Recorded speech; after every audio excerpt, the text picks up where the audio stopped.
know that Slender Man abducts people, but we have no idea what he does with them after that. What happens when you take a classic horror entity that some could argue kickstarted the online horror genre and you combine it with, well, teenagers? You get the 2018 Slender Man movie with a 16% audience score. Yeah, this one's bad. I don't know about everyone else, but personally, I was really excited when I saw that this was coming out. I was gonna go see it in theaters. I was gonna get my friends. We're gonna go see the Slender Man movie. Cause like at the time, that was just kind of like one of the big things. Like Slender Man, like, oh my God, this scary entity. And they're finally making a movie about it.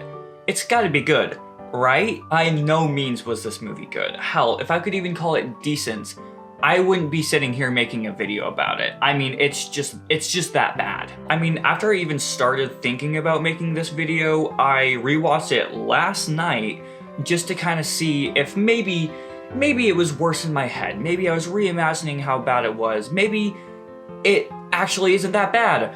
No, it was even worse on the second watch.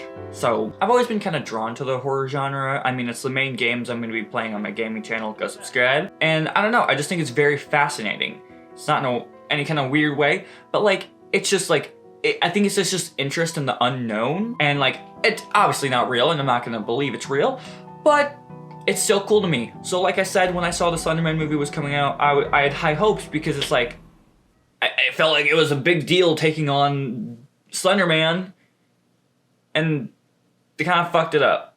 Anyways, so if you're familiar with Slender Man, great. If you're not, here's a quick recap. He's a tall guy with paper white skin, no face, always wearing a black suit. Sometimes he has tentacles, sometimes he doesn't. Although, he can be anywhere from 6 feet tall to 15 feet tall in his theoretical descriptions.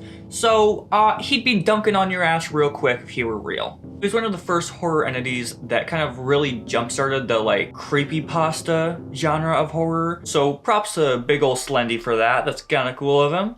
But he originated all the way back in 2009, and since then, his story has kind of grown. There wasn't like a huge foundation with his lore, but slowly his, like, the lore is just built on from that, and like, now there's like all these things, like the 8 pages, all these people that specifically went missing. There's games about him that I just did a playthrough of one of them, so go check that out. So anyways, the actual movie itself.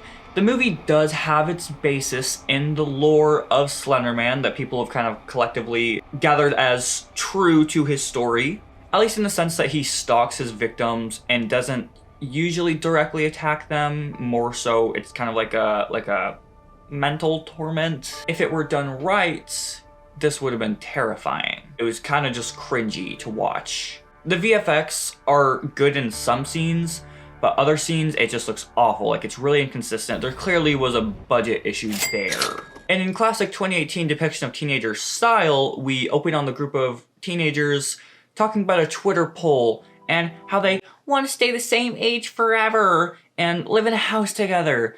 And it's the most stereotypical way that teenagers are portrayed. And it's like, even though I'm an adult now, I still get defensive of that shit. It just drives me crazy because it's like, it's not accurate. It's like, oh my God, Twitter, Starbucks. You could have anything else they talk about and not have the dialogue just be incredibly cringy. There also, like, right away is just a scene where the group of girls is just watching erotica and laughing about it and talking about it.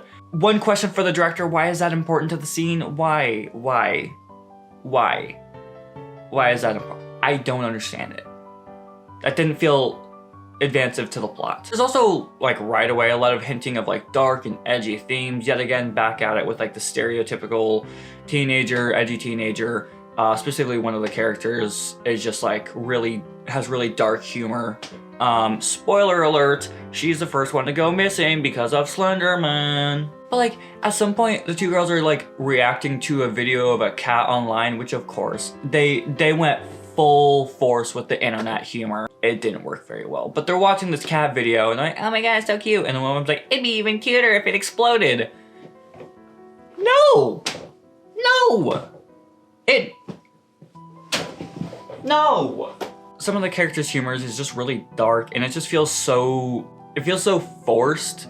Like, it could have been subtle and like the hint would have came across, but they had to make it so clear, like, this character is edgy as fuck. And then there's a line that the girl says about like, she doesn't sneeze so she can keep the demons. So now we've gotten the first 5 minutes out of the way, let's get to the rest of the movie. Slender Man is finally brought up for the first time in the film. All of a sudden, the room is dead quiet. The only thing is an ambient horror riser in the background to really get the suspense going, you know? And then the scariest, most serious, most intense line is dropped as they are about to attempt to summon Slender Man. This feels like Russian malware virus type shit. I feel bad for the actors getting handed these scripts, because they honestly did a decent job as far as acting, but wow. Had to be hard to say some of this shit, because it just, oh, no one says that. It feels like Russian malware virus type shit. Mic drop. So they do the online virtual ritual to summon Slender Man that for some reason is just available to everyone on the internet. So that's cool. So the video they watch and the effects they kind of add to the scene to like add the full scope of it. It's like, it's cool and all, but it has nothing to do with Slender Man. He's not in it, doesn't have any themes of his. It's just a bunch of like white flashing, like scary pictures, and it has nothing to do with Slender Man. It's just a random video that summons Slender Man. So it doesn't really make sense. So the video ends, they're all kind of on edge, but they're like, oh, that was crazy. Oh, I'm not scared at all. They're all shivering their timbers. But then nothing else happens. They go to sleep. One of the girls has a dream that she's in a forest, and Slender Man's still not there. So still waiting for that to happen. Fast forward some more, they're all on a field trip, and you'll never guess where they went. They went to a forest with, you'll never guess, a graveyard. How? Why? Why did they go on this field trip? What's the point of this? They all seem to have like symptoms from watching the video, like one was throwing up, one was having nightmares, just stuff like that. Katie, the girl who is like most affected by the video in a way, is kind of just deadpan staring at the forest. And her friends just kind of leave her there. They don't ask her anything. They just kind of like, you good? She doesn't answer. They just leave. They just leave her standing there. And then guess what happens? She goes missing. Then the cops show up. They try to find her. They're all stuck there. They're literally like calling her and blaming her for being stuck there because the cops have to look for her. Then they end up going home. Katie's presumed missing. It's kind of getting tense now. Then they all go home, and then one of the girls has a really interesting encounter as Katie, the girl who went missing's dad, breaks into their home, and he appears to be drunk and starts yelling at them, blaming them, and saying that she caused Katie to be into all these like edgy, weird videos, and that's why she went missing. So yeah, the dad got arrested. I guess what confuses me so much about this movie is that it's so focused on like the person-to-person conflicts, and it just feels like there's all this shit in here that is just like so unnecessary. Like, we didn't need that scene. It doesn't feel important because it barely has Slender Man in it, so what's the point? Then the group of girls decide they want to investigate more on Katie's disappearance, so they break into Katie's, and that being the dad's house. So they kind of like Uno reverse carded him. In Katie's room, they then find a bunch of drawings of Slender Man and a bunch of like all the creepy classic stuff, put it up now. And then they find videos on her computer, just a bunch of different ones with Slender Man all in the background. And then they finally find one of Katie's disappearance that night, of her in the forest. The only issue with that is it doesn't make sense, because when she went missing, it was completely daytime. She didn't have any kind of camera, nor did she have a way to get the video on the laptop as she went missing. So there's just a few continuity errors. Also, this is only 30 minutes in, so I'll try to rush along, but there's just so much to complain about in this movie, it's insane. Then this mysterious person on Katie's computer messages them all of a sudden and tells them that there's a way they can contact Slender Man, but they have to sacrifice something they love. Two of the girls sacrifice fairly meaningful things. One was like a quilt or a blanket type thing from her grandma. The other sacrificed a picture of her and her dad. The other one sacrifices a pot from pottery class when she was 5. Yeah, there's that. So they go into the forest, they do the whole ritual type thing to sacrifice the things they love, and then their eyes are closed. One of them opens their eyes though, and then she starts screaming, she starts running. There's this whole chase scene with nothing behind her. We get multiple shots of behind her, but there's nothing there. So she keeps looking behind her though, and she goes face first into a tree, gets knocked down, sees Slender Man for the first time. We finally see him. It's like 45 minutes to an hour in, we finally see him for the first time. First shot doesn't look good. Doesn't look good. It gets better. First one doesn't look good. I don't know. Maybe my expectations for this movie both were and are too high. At some point, the action kind of picks up for the movie. It's a little more interesting, a little more scary. The girl who ran into the tree and finally saw Slender Man, she's back at her house and she receives a video call from an unknown number, and it's a shot of her house. So that's cool.